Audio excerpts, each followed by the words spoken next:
आज हम इन्फ्लेशन मुद्रास्फीति टॉपिक को शुरू कर रहे हैं। उन लोगों को बहुत बहुत धन्यवाद जिन्होंने मुझे अप्रिशिएट किया, हमारा प्रोत्साहन बढ़ाया, और उनका प्रोत्साहन ही सबसे बड़ी मेरे लिए एक कीमती तोहफा है। तो कुल मिलाकर हम टॉपिक पर चलते हैं। इन्फ्लेशन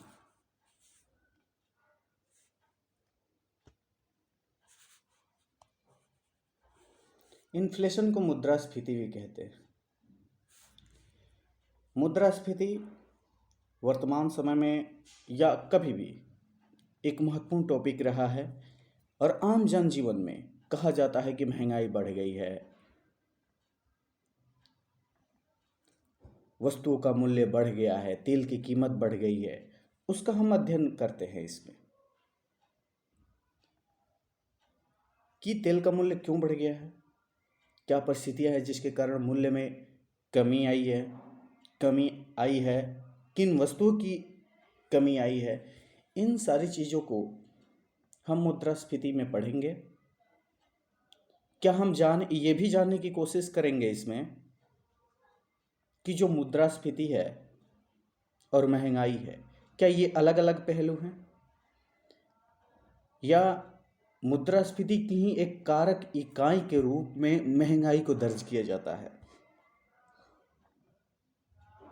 तो पहले हम डिफिनेशन से देखते हैं। डिफिनेशन कहता है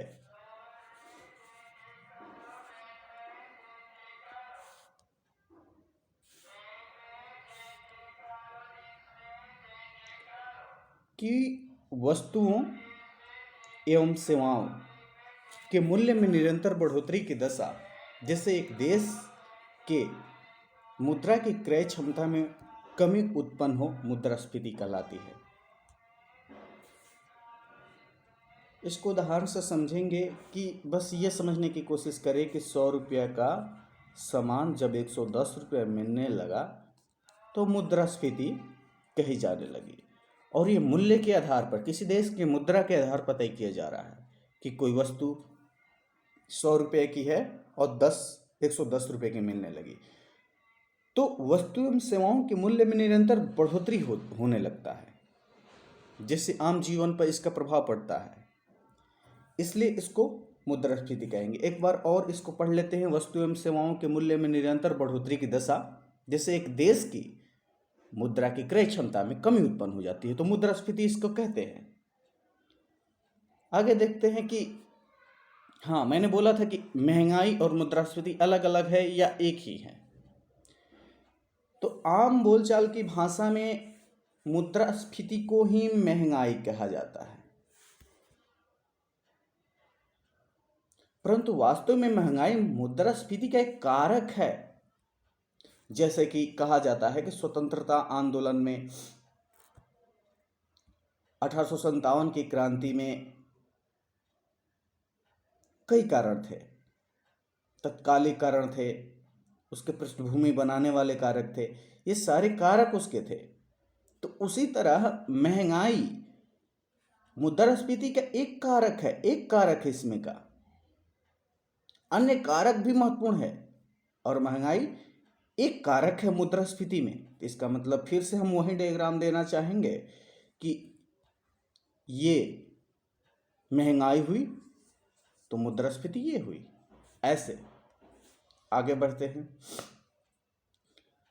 अब हम ये देखते हैं कि मुद्रास्फीति के कारण हमारे बचत पर क्या प्रभाव पड़ता है। हम जो अर्न करते हैं, कमाते हैं, उस पर मुद्रास्फीति का क्या प्रभाव पड़ता है। तो ये कहता है कि मुद्रास्फीति के कारण हमारे बचत पर विपरीत प्रभाव पड़ता है।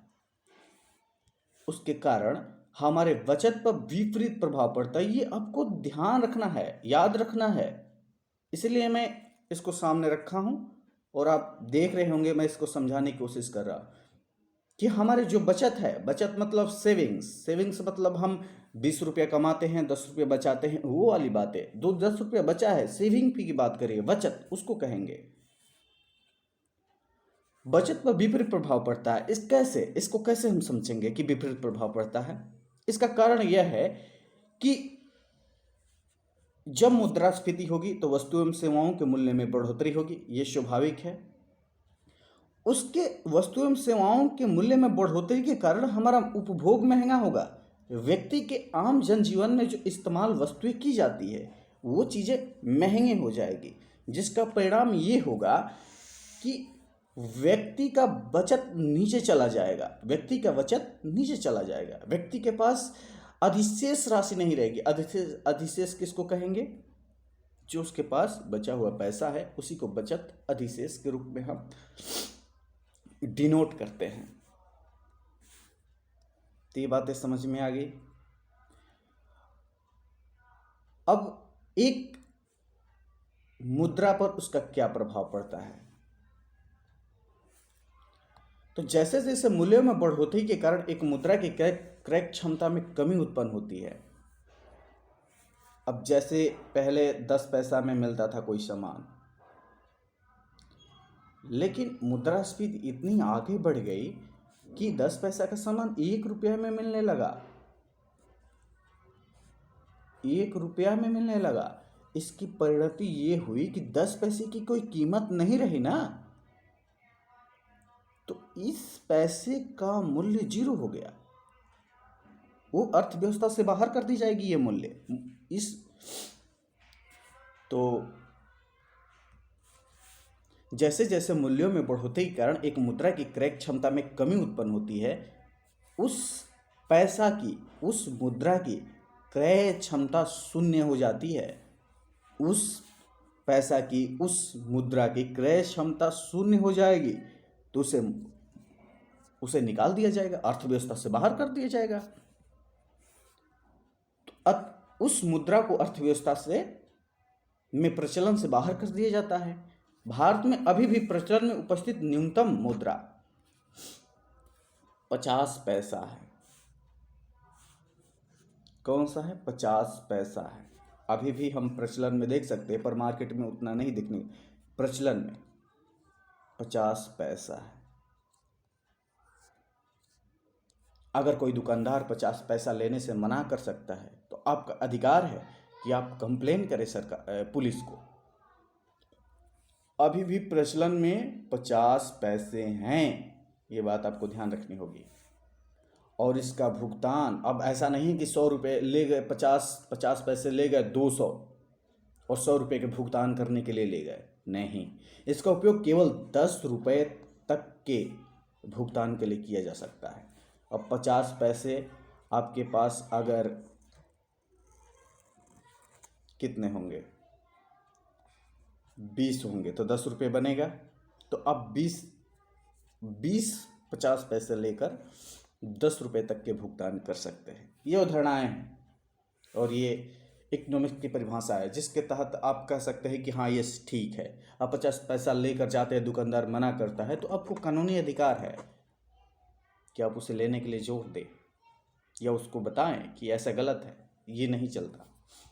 पर प्रचलन से बाहर कर दिया गया इसलिए कि उसकी मुद्रास्फीति आगे बढ़ चुकी है, इसलिए उसको प्रचलन से बाहर कर देगा। अब धीरे धीरे उसको भी समाप्त करने की कोशिश की जाएगी। अब हम देखते हैं कि समाज के निर्धन वर्ग पर मुद्रास्फीति का क्या इम्पैक्ट पड़ता है। और सबसे अधिक कहा जाए अगर प्रभावित होता है मुद्रास्फीति से तो वो निर्धन वर्ग होता है। निर्धन वर्ग होता है।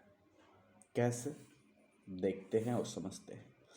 मुद्रास्फीति का प्रभाव समाज के निर्धन वर्ग पर ज्यादा पड़ता है, ज्यादा पड़ता है।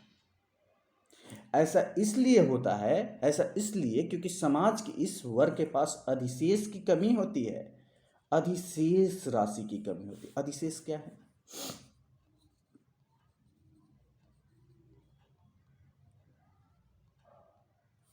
अधिशेष जो हमने पैसे बचाए और इस पैसे को हम समझते हैं कि एकदम सेविंग रखेंगे, इसमें से खर्च नहीं करेंगे। 300 रुपया कमाए, 100 रुपये बचाने की कोशिश की है और 100 रुपये बचा भी लिए। ये राशि अधिशेष कही जाएगी कि हमने इसका कहीं इस्तेमाल भी नहीं किया है, बस रखे हैं। निवेश भी नहीं किया है, बस रखे हैं, अधिशेष है, हमारे पास है, अभी इसका कोई काम नहीं है, बस हमारे पास है। अधिशेष राशि की कमी होती है।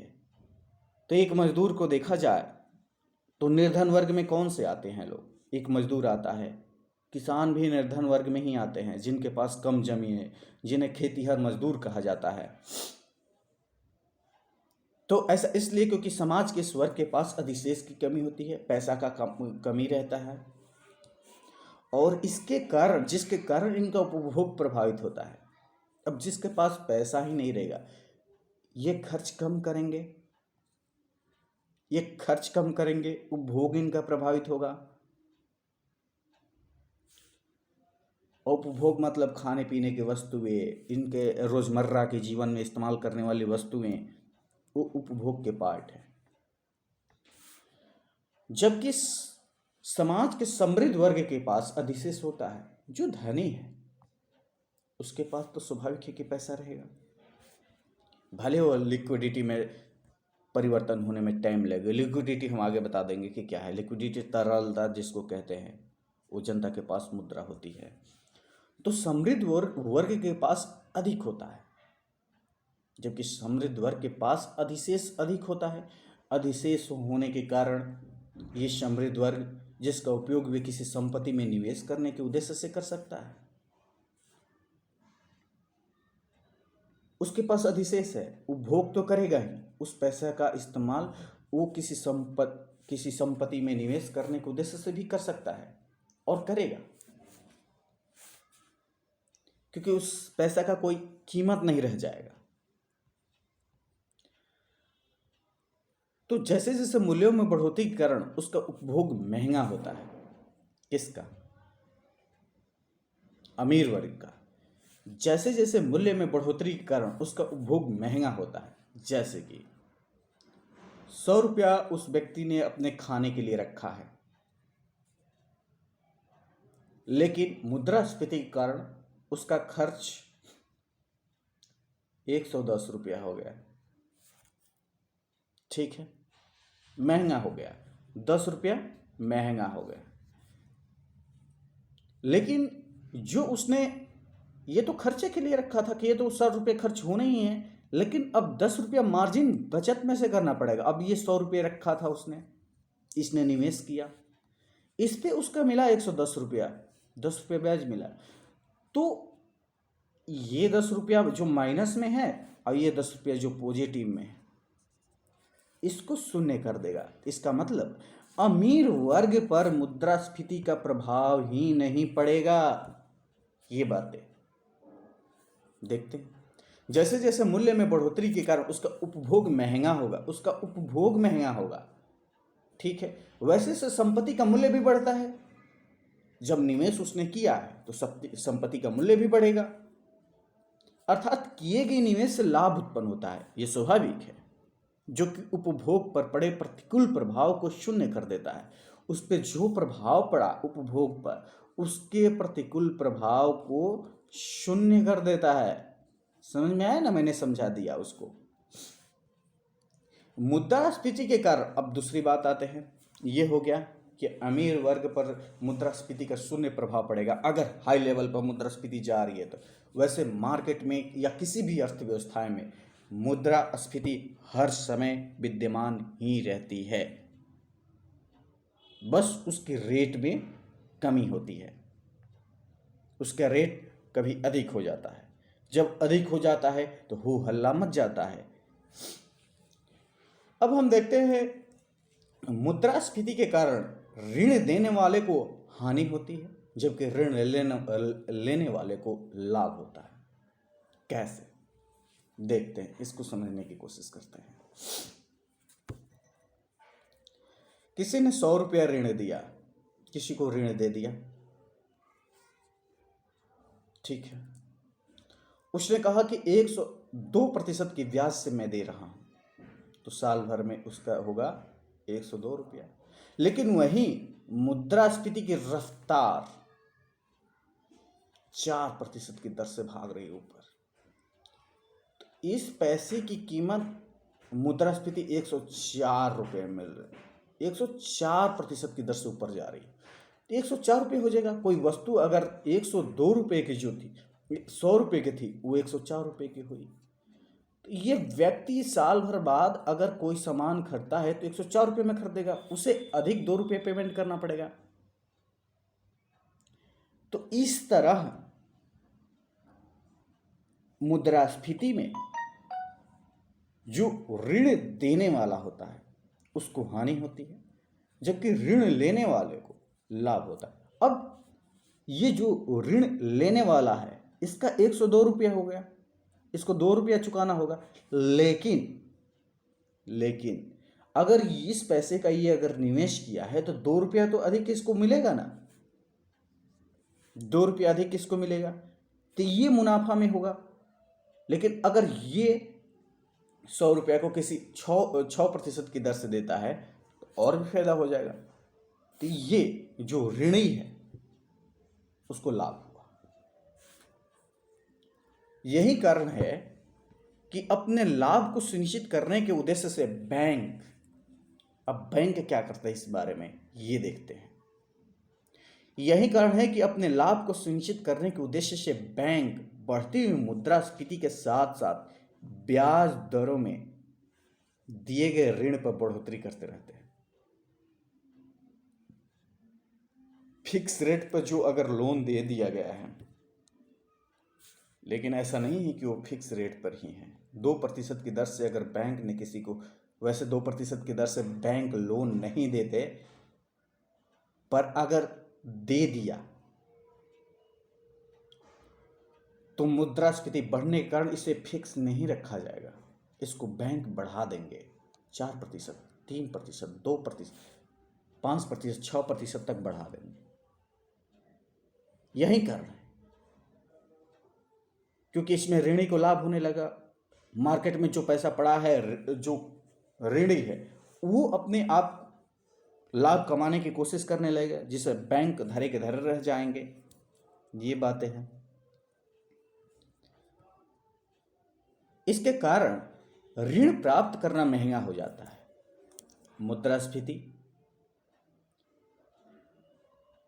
मुद्रास्फीति के कारण बैंक अपने ब्याज दरों में बढ़ोतरी करेंगे। ब्याज दरों में बढ़ोतरी करने का कारण यह है कि ऋणी को लाभ होने लगा है। अब इसके कारण ऋण प्राप्त करना मार्केट में महंगा हो जाएगा। बैंक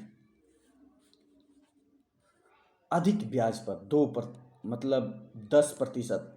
12%, 17%, अभी 17-18 चल रहा है शायद, इतने प्रतिशत ब्याज पर ऋण देंगे और महंगे ब्याज दर पर ऋण देंगे, जिसके कारण ऋण प्राप्त करना महंगा होगा। कोई सोचेगा कि क्यों मैं लूँ 18% पर, 20% पर।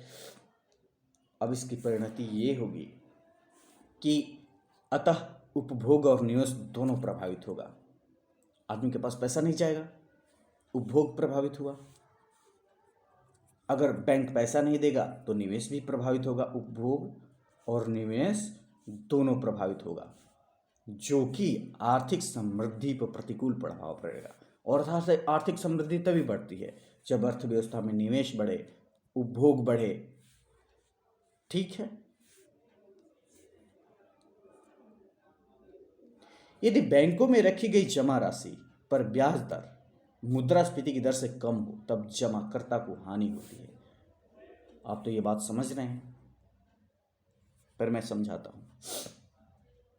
यदि बैंक में रखा गया है 10,000 रुपये, बैंक में 10,000 रुपये रखे गए, बैंक ने बोला है कि आपको 2.5% की दर से आपको ब्याज दिया जाएगा।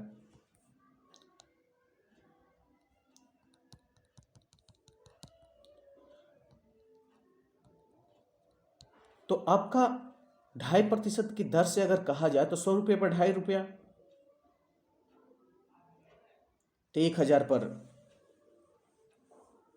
25 रुपये,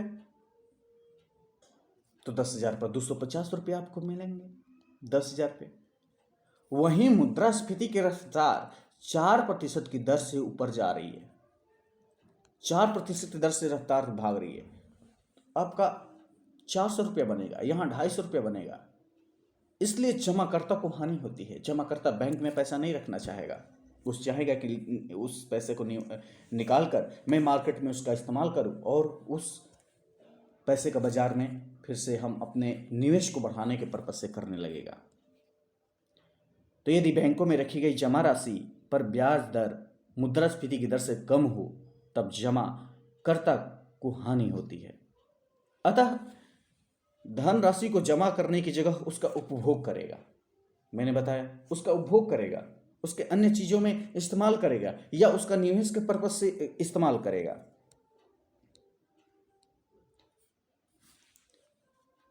अब ये एक कंसेप्ट हो गया कि कैसे कैसे मुद्रास्फीति आगे जाती है। अभी तो आगे जाती है नहीं, पर किस मुद्रास्फीति का समाज पर, ऋणी पर, बैंक पर, निवेशक पर, उपभोग पर, उपभोक्ता पर कैसा प्रभाव डालता है, उसके प्रभाव के बारे में भी हमने देखा। अब सवाल ये पैदा होता है जब कि महंगाई बढ़ रही है, बढ़ रही है, बढ़ रही है, तब सवाल पैदा होता है कि क्यों बढ़ रही है। इसके तो कुछ कारण होंगे, महंगाई बढ़ने के कुछ कारण होंगे ना। तो व्यक्ति चुप हो जाता है। तो पर आप चुप नहीं रहेंगे। जब ये वीडियो पढ़ेंगे या अन्य इकोनॉमिक्स के आप सब्जेक्ट पढ़े होंगे तो आप चुप नहीं रहेंगे। आप समझेंगे कि महंगाई या मुद्रास्फीति बढ़ रही है तो इसके क्या कारण हो सकते हैं। तो कारण के आधार पर मुद्रास्फीति को हम 3 पार्टों में बांटने की कोशिश करते हैं। 1, 2, 3। कारण के आधार पर अब हम देखते हैं। कारण के आधार पर मुद्रास्फीति को 3 प्रकार में बांटते हैं। कारण के आधार पर मुद्रास्फीति को 3 प्रमुख वर्गों में वर्गीकृत किया जाएगा। ठीक है। पहला है मांग जनित या मांग प्रेरित मुद्रास्फीति। इसमें डिमांड हाई होगा, डिमांड, मांग ज्यादा होगा। लोगों के पास इच्छाओं की संतुष्टि करने के लिए मांग ज्यादा होगा। लोग अधिक वस्तुओं को उपभोग करना चाहेंगे, अधिक चीजों को अपने घर में, अपने समाज में उसका दोहन करेंगे। दूसरी है लागत जनित मुद्रास्फीति। लागत जनित या प्रेरित मुद्रास्फीति या कॉस्ट पुश इन्फ्लेशन। मांग जनित या मांग प्रेरित मुद्रास्फीति को हम डिमांड पुल इन्फ्लेशन कहते हैं, और दूसरे को लागत जनित या प्रेरित मुद्रास्फीति कहते हैं, कॉस्ट पुल इन्फ्लेशन। लागत जनित, पहले तो थोड़ी थोड़ी बातें बता देते हैं। लागत जनित में हम अधिक पैसा लग जाता है। जब बनाने में अधिक पैसा बढ़ गया, कच्चे माल का दाम ही बढ़ गया, तो लागत जनित मुद्रा में उस वस्तु का मूल्य बढ़ जाएगा। और तीसरा होता है संरचनात्मक मुद्रास्फीति, जिसको स्ट्रक्चरल इन्फ्लेशन कहते हैं। तो इसमें कालाबाजारी, काले धन, ऐसी समस्याएं पैदा होती है। मांग प्रेरित मुद्रास्फीति के बारे में देखते हैं। Demand pull inflation. मांग प्रेरित मुद्रास्फीति यह किसी भी अर्थव्यवस्था में मांग में बढ़ोतरी के कारण उत्पन्न होती है। डिमांड अगर ज्यादा हो गया, डिमांड ज्यादा हो गया, 100 वस्तुएं हैं, 1,000 लोगों को चाहिए, 100 वस्तुएं 1,000 लोगों को चाहिए, तो अब बताइए, 1,000 लोग मांग रहे हैं, 100 वस्तु है, तो इसकी मार्केट में डिमांड ज़्यादा है, और डिमांड होने के कारण इसकी वस्तु का मूल्य बढ़ेगा। तो यह डिफिनेशन यही कहता है, यह मुद्रास्फीति किसी भी अर्थव्यवस्था में मांग में बढ़ोतरी के कारण उत्पन्न होती है। यदि अर्थव्यवस्था में मुद्रा का प्रवाह अर्थात तरलता बढ़ जाए, ऐसा क्यों होता है? मैंने बोला कि 100 रुपये की चीज़ थी, 100 रुपये की चीज़ था, 1,000 लोग डिमांड करने लगे। अब जिसके पास अधिक पैसा होगा, 100 रुपये की, ये अब कोई कहेगा हमको 120 में दे दो, 200 में दे दो। तो ऐसा तभी होगा ना जब उनके पास पैसा अधिक होगा, पैसा अधिक होगा। तो ये कहता है अर्थव्यवस्था में मुद्रा का प्रवाह अर्थात तरलता बढ़ जाए। तरलता किसको समझा देते हैं? तरलता क्या है? जनता के पास उपस्थित मुद्रा को अधिक तरल मनी माना जाता है। तरल, व्यक्ति के पास पैसा है, जनता के पास पैसा है, वो सबसे तरल मुद्रा है। बैंक के पास, अगर व्यक्ति का पैसा बैंक के पास है, वो न्यूनतम तरल है जनता के पास मौजूद पैसा से। वहीं अगर बैंक में फिक्स्ड डिपॉजिट में है तो और कम भी तरल है। तो सबसे कहा जाए सबसे तरल मुद्रा वो है जनता के पास मुद्रा। बस इतना जानो, तरलता उसको कहेंगे मुद्रा के प्रवाह को। मुद्रा जिस तरीके से गति कर रही है, मुद्रा के प्रवाह को तरलता कहेंगे। ये बातें ध्यान रखनी। तरलता किसको? पैसा को ही अधिक गति करने लगेगा तो उसकी तरलता कहेंगे। तो तरलता बढ़ने के कारण क्या हो सकते हैं? अगर अर्थव्यवस्था में तरलता बढ़ जाए, तरलता बढ़ेगी तो लोग अधिक उपभोग करेंगे, अधिक सामान खरीदेंगे, वस्तु के मूल्य को बढ़ा देंगे। तो इसके कारण क्या हो सकते हैं? इसको बढ़ाने का तो कोई कारण होगा कि पैसा मार्केट में अधिक आ गया, कहाँ से आ गया भाई? तो इसके कारण ये हो सकते हैं, आय में बढ़ोतरी के कारण 15,000 की जगह 20,000 सैलरी हो जाए तो आय बढ़ गया। आय में बढ़ोतरी के कारण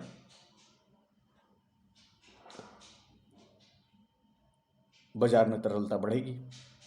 रोजगार का अतिरिक्त अवसरों के सृजन होने के कारण अधिक रोजगार मिलेगा तो लोगों के पास पैसा फिर से पहुंचेगा। और कारण है बैंकों से आसानी से कम ब्याज दर पर ऋण की प्राप्ति के कारण। बैंक अगर कम दाम पर अगर ऋण दे देंगे तो मार्केट में पैसा पहुंचेगा, मार्केट में पैसा पहुंचेगा तो वे लोग खर्च करेंगे। या सरकार के सार्वजनिक व्यय में बढ़ोतरी के कारण, अब किसान सम्मान निधि योजना के तहत 2,000 रुपये 4 माह पर सरकार दे रही है। अब इस पैसा को और बढ़ा दे, 4,000 हर माह, 4 माह पर देना शुरू कर, तो सरकारी व्यय में बढ़ोतरी होने लगी। और सरकारी व्यय में बढ़ोतरी के कारण अब 4,000 रुपया किसान के खाता में जाएगा तो ये किसान मार्केट में तरलता को बढ़ाएगा, मार्केट में पैसा को ले जाएगा, उसे खर्च करेगा, खाद बीज अन्य सामान खरीद सकता है। तब वो उपभोक्ता के पास अधिशेष राशि बचती है।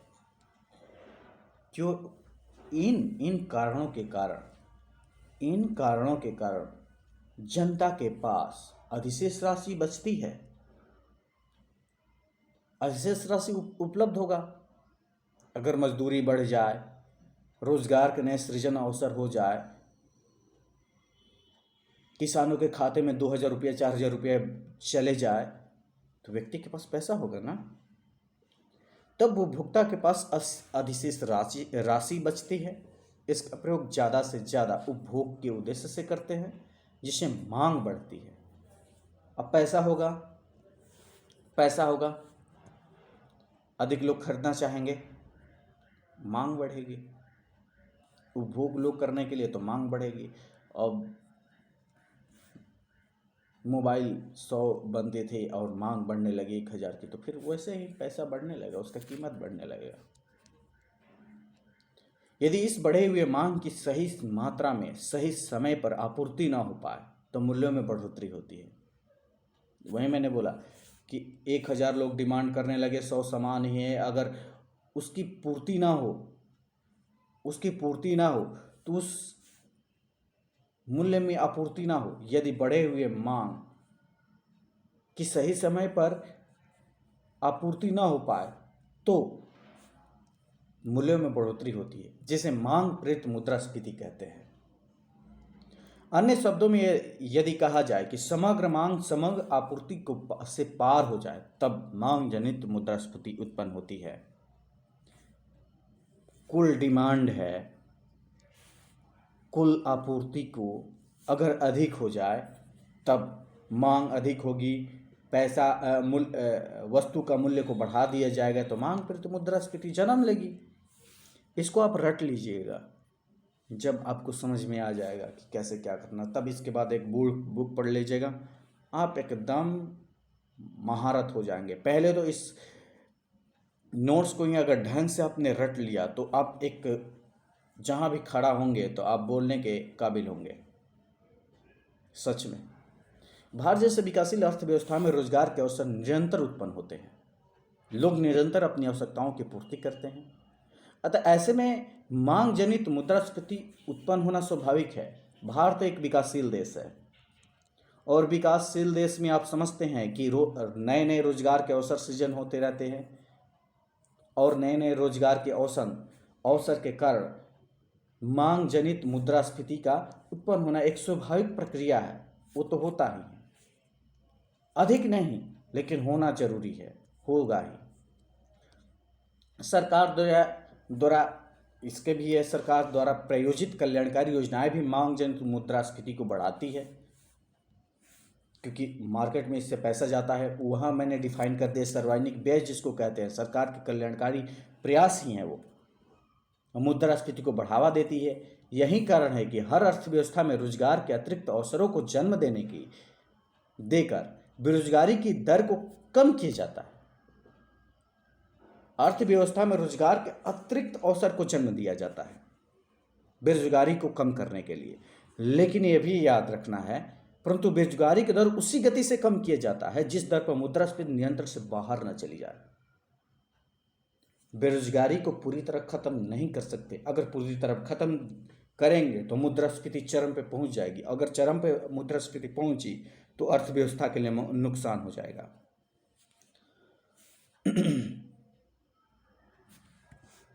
इसे narrow non accelerating inflation rate of unemployment कहते हैं। ऐसी समस्याओं से बचने के उद्देश्य से सुनिश्चित किया जाता है कि रोजगार के अवसर उत्पादक क्षेत्रों में उत्पन्न किए जाए। अब ऐसी समस्याओं से कि अगर रोजगार उत्पन्न कर दिया गया तो मार्केट में अधिक पैसा जाएगा तो तरलता बढ़ेगा, जिसके कारण मुद्रास्फीति बढ़ेगी।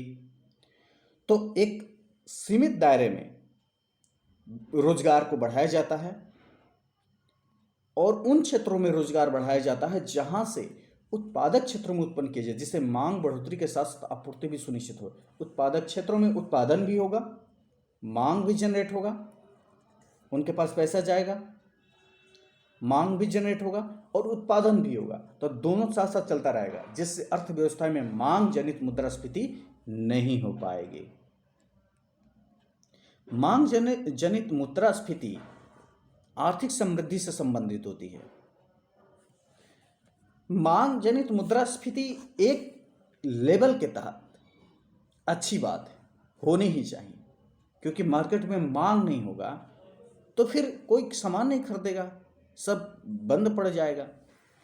तो मांग जनित आर्थिक समृद्धि के लिए जरूरी है, अर्थात जैसे जैसे मांग बढ़ती है पीछे से उत्पादन भी बढ़ता है। मांग बढ़ी, उत्पादन की दर से बढ़ा दिए तो फिर उसकी आपूर्ति हो गई, इसलिए अभी समग्र मांग समग्र आपूर्ति को पार नहीं कर पाया। आगे बढ़ें। अतः मांग जनित मुद्रास्फीति नियंत्रण में हो, अगर नियंत्रण में हो, तो मैंने ये बात बोला अगर मांग जनित मुद्रास्फीति नियंत्रण में है तब यह किसी भी अर्थव्यवस्था के लिए एक अच्छा संकेत है। तो मांग जनित मुद्रास्फीति अर्थव्यवस्था के लिए एक अच्छा संकेत कही जा सकती है।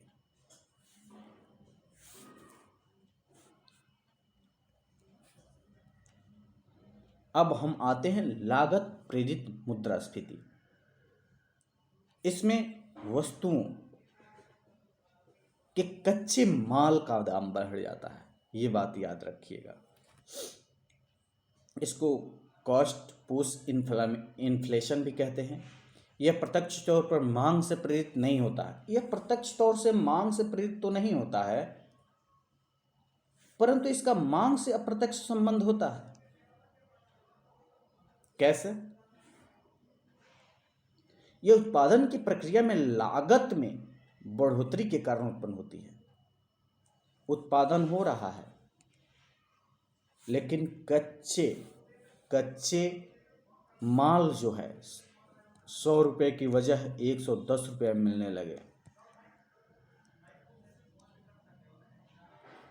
तो उत्पादन की प्रक्रिया में लागत में बढ़ोतरी, इसकी लागत ही इतनी आ गई कि बढ़ोतरी के कारण उत्पन्न होती है। अब महंगाई बढ़ जाएगी। अर्थात यदि कच्चे माल अथवा किसी अन्य प्रकार के उत्पाद में बढ़ोतरी हो जाए, कच्ची माल या अन्य प्रकार के उत्पाद में बढ़ोतरी हो जाए, जैसे कोई मशीन मिल रही थी जिसे उत्पादित किया जाता है, वो मशीन ही महंगी हो गई, उसमें नए नए शोध तरीके आए, नए नए चीज़ें आई और नए नए प्रयोग साबित आए, तो उस मशीन का मूल्य ही बढ़ गया। उस मशीन के मूल्य बढ़ने से जो उत्पादन होगा वो और थोड़ा महंगा होगा, क्योंकि मूल्य उसके अधिक आए हैं। यदि कच्चे माल अथवा किसी अन्य प्रकार के उत्पाद व्यय में बढ़ोतरी हो जाए, तब अंतिम उत्पादित वस्तु अथवा प्रदान की गई सेवा स्वतः महंगी हो जाती है। उदाहरण स्वरूप अगर देखा जाए तो अंतर्राष्ट्रीय बाजार में यदि कच्चे तेल का मूल्य बढ़ जाए तो डीजल स्वतः महंगा हो जाएगा। यह लागत जनित मुद्रास्फीति है। ठीक है, तो लागत जनित मुद्रास्फीति को देख लिया। एक शब्दों में कहा जाए तो कच्चे तेल का या कच्चे माल का मूल्य बढ़ जाना लागत जनित मुद्रास्फीति है। संरचनात्मक मुद्रास्फीति क्या है? Structural inflation. ये संरचना के अवरोध के कारण, संरचना में गड़बड़ी के कारण ये पैदा होती है। ऐसी मुद्रास्फीति किसी भी अर्थव्यवस्था के लिए संरचनात्मक समस्याओं के कारण होती है। संरचनात्मक समस्या किसको कहेंगे? मुद्रास्फीति की संरचना में ये दिक्कत करता है। मुद्रास्फीति की संरचना क्या है? परिवहन है,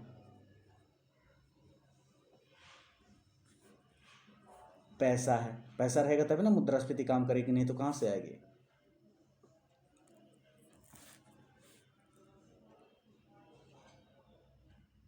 कच्चा तेल, कच्चा भी माल भी है।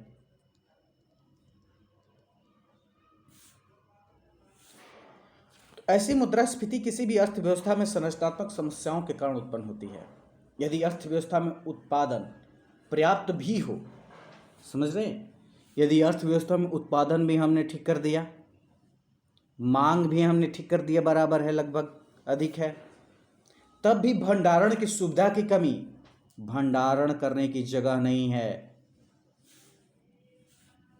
परिवहन की सुविधा की कमी, परिवहन नहीं बढ़िया है, के कारण मूल्य में बढ़ोतरी होगी। जो सेब कश्मीर में मिलता है दिल्ली में आकर महंगा होगा, परिवहन की सुविधा की कमी के कारण। यह संरचनात्मक मुद्रास्फीति है। संरचनात्मक मुद्रास्फीति जमाखोरी, कालाबाजारी एवं व्यवसायी संगठन। संरचनात्मक मुद्रास्फीति जमाखोरी व्यक्ति करने लगता है। जमाखोरी, कालाबाजारी, हम इसको डिफाइन कर देंगे। कालाबाजारी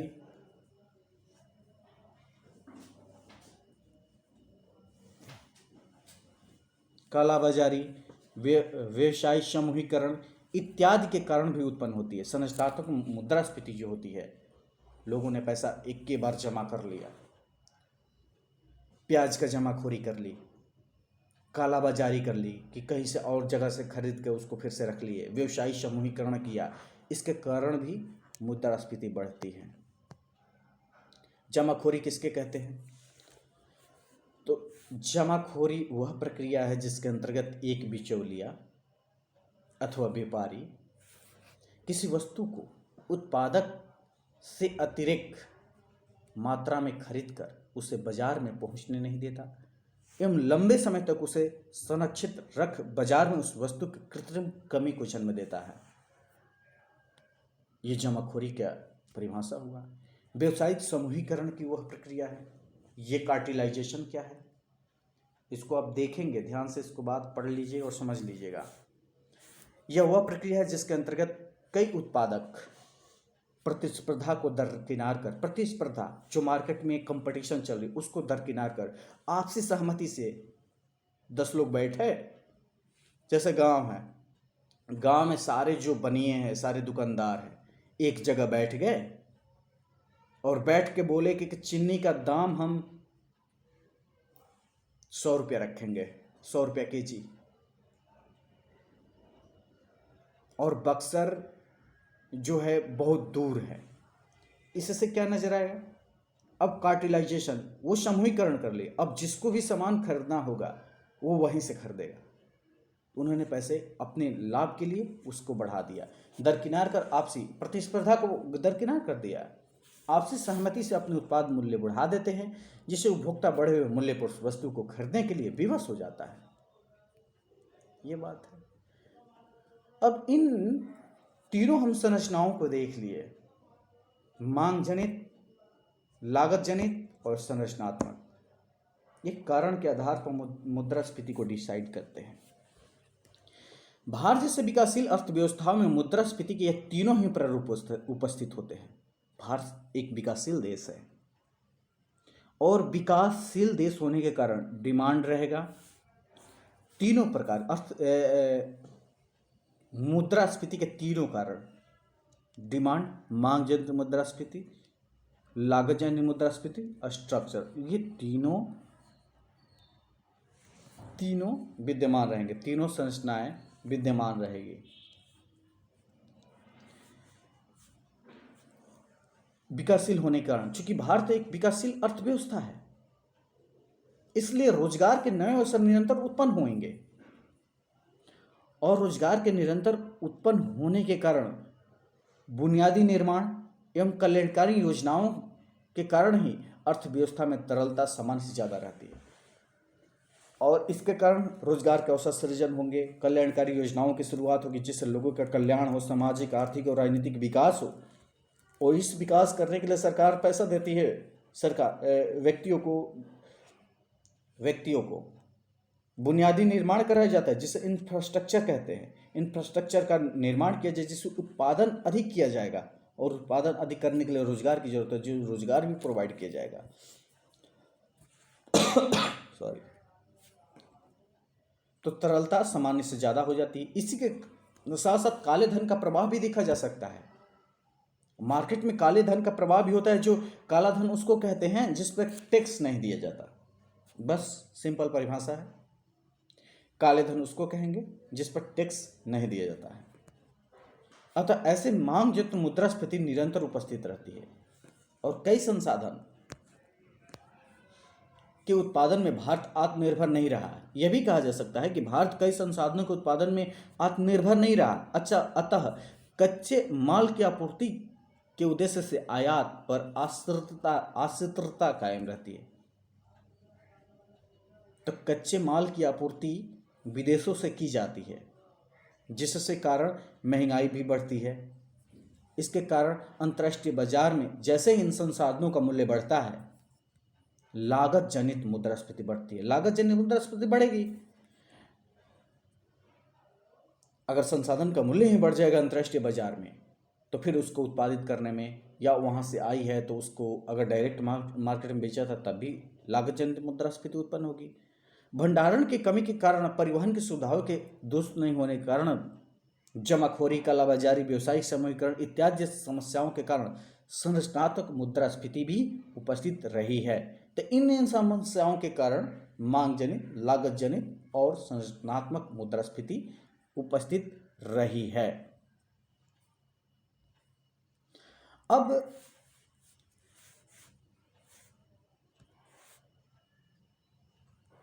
इसको कंट्रोल कौन करता है, इसके बारे में देखेंगे।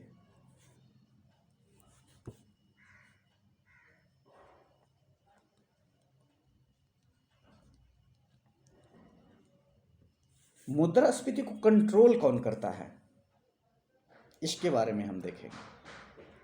भारत में मुद्रास्फीति को नियंत्रण करने की जिम्मेदारी आरबी की रही है, आरबीआई की रही है, भारतीय रिजर्व बैंक। भारत में मुद्रास्फीति को नियंत्रण करने की जिम्मेदारी आरबीआई को रही है, भारतीय रिजर्व बैंक की। अभी तो शुरू हुआ है, बहुत चीज़ें हैं जिसे आप समझेंगे, जानेंगे, मजा आएगा।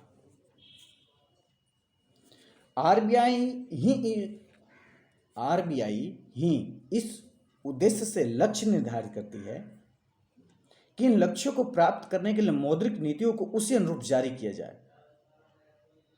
मौद्रिक नीति आगे का चैप्टर है, वो बताया जाएगा। तो अब इसको कंट्रोल करने के लिए, मुद्रास्फीति को कंट्रोल करने के लिए आरबीआई मौद्रिक नीतियां जारी करती है, उस पर कंट्रोल लगाती है। उस नीतियों के कारण मार्केट में तरलता को रोकती है, निवेश को बढ़ावा देती है, रोजगार को सृजन करने के लिए जोर देती है, वो नीतियां बनाती है। परंतु अगर कहा जाए मौद्रिक नीतियों के माध्यम से आरबीआई मांग जनित मुद्रास्फीति को ही नियंत्रित कर सकती है, मांग जनित मुद्रास्फीति को नियंत्रित कर सकती है। जो मार्केट में मांग है उसको ही केवल नियंत्रित कर सकती है। ऐसा इसलिए कि आरबीआई के काम है तरलता को कम करना, मार्केट में कितना पैसा है, कितना पैसा कितने प्रतिशत बचेगा, इसको नियंत्रित करना। तो मांग जनित मुद्रास्फीति को नियंत्रित करना आरबीआई की जिम्मेदारी है, परंतु यह भी आंशिक रूप से ही संभव है, क्योंकि काले धन का भी प्रवाह है, अन्य परिस्थितियां भी है जिसको आरबीआई रोक नहीं सकती है, सरकार की इसमें भूमिका हो जाती है। तो मौद्रिक नीतियों के माध्यम से आरबीआई मात्र बैंकिंग व्यवस्था में तरलता को नियंत्रित करती है। जो पैसा है मौद्रिक नीतियों के माध्यम से, जो मौद्रिक नीतियां आरबीआई लागू करेगी उसके माध्यम से आरबीआई मात्र बैंकिंग व्यवस्था में तरलता को नियंत्रित, तरलता मार्केट में जो बैंकिंग व्यवस्था में तरलता है उसको ही नियंत्रित कर सकती है कि किसको किस ब्याज पर ऋण देना है, नहीं देना है, गरीबों को किस प्रतिशत पर ऋण देना है, इस बारे में आरबीआई नियंत्रित कर सकती है एवं ऋण के प्रवाह को कम कर सकती है। इस दिशा में पैसा कम जाना चाहिए तो आरबीआई वहीं से बैंक को रेगुलेट कर देगी, जिससे उस दिशा में पैसा कम जाने लगेगा। परंतु अर्थव्यवस्था का वह हिस्सा जो कि काले धन पर आश्रित है, आरबीआई नहीं बदल सकती, उसको नहीं रोक सकती है। आरबीआई मौद्रिक नीतियों के माध्यम से नियंत्रित नहीं कर सकती है। जो काला धन है मार्केट में फ्लो हो रहा है उसको आरबीआई नियंत्रित नहीं कर सकती है। साथ ही यदि आरबीआई तरलता को नियंत्रित करने का प्रयास भी करे, परंतु सरकार के सार्वजनिक व्यय यदि आवश्यकता से ज्यादा हो, आरबीआई मौद्रिक नीतियों के माध्यम से मुद्रास्फीति को कंट्रोल करने की कोशिश करने लगी, लेकिन इधर से पैसा सरकार सार्वजनिक व्यय के माध्यम से मनरेगा फंड रिलीज कर दी, किसान सम्मान निधि योजना के तहत मार्केट में पैसा चला गया, तो इसमें भी आवश्यकता से ज़्यादा हो, तब ऐसे में मांग जनित मुद्रास्फीति को नियंत्रित करना कठिन हो जाता है। लागत जनित मुद्रास्फीति को परिधान के माध्यम से सरकार ही कम कर सकती है, और जो लागत जनित मुद्रास्फीति है, जैसे कि चावल का मूल्य बढ़ गया, धान का मूल्य बढ़ गया, तो उसको परिधान के माध्यम से उसमें सब्सिडी देकर या पैसा देकर उसको उसके मूल्य को सरकार ही कम कर सकती। अतः इसमें भी आरबीआई की भूमिका नहीं रह जाती है। तो एक दूसरे कहीं कहीं आरबीआई की भूमिका ज़्यादा बढ़ रही है, कहीं कहीं जैसे मांग जनित मुद्रास्फीति में आरबीआई की भूमिका कुछ है, कुछ सरकार की भूमिका है। लागत जनित मुद्रास्फीति में भी सरकार की भूमिका है और आरबीआई की भी कुछ भूमिका है। संरचनात्मक समस्याएं भी आरबीआई के नियंत्रण से बाहर होती है, अतः इसमें भी सरकार की भूमिका ही होती है। कुल मिलाकर निष्कर्ष के रूप में कहा जा सकता है कि मुद्रास्फीति का नियंत्रण आरबीआई एवं सरकार दोनों के सम्मिलित प्रयास से ही हो सकता है। तो अगर मुद्रास्फीति को कंट्रोल करना है तो सरकार और आरबीआई को सम्मिलित प्रयास करने होंगे। सर्वाधिक व्यय को सरकार को कम करना होगा और इधर से आरबीआई को बैंकों पर और बाजार के परिचालन पर कंट्रोल करना होगा। अभी मुद्रास्फीति का टॉपिक बचा है। ये कारण के आधार पर मुद्रास्फीति को वर्णन किया गया है। अभी दूसरा भी टॉपिक आएगा,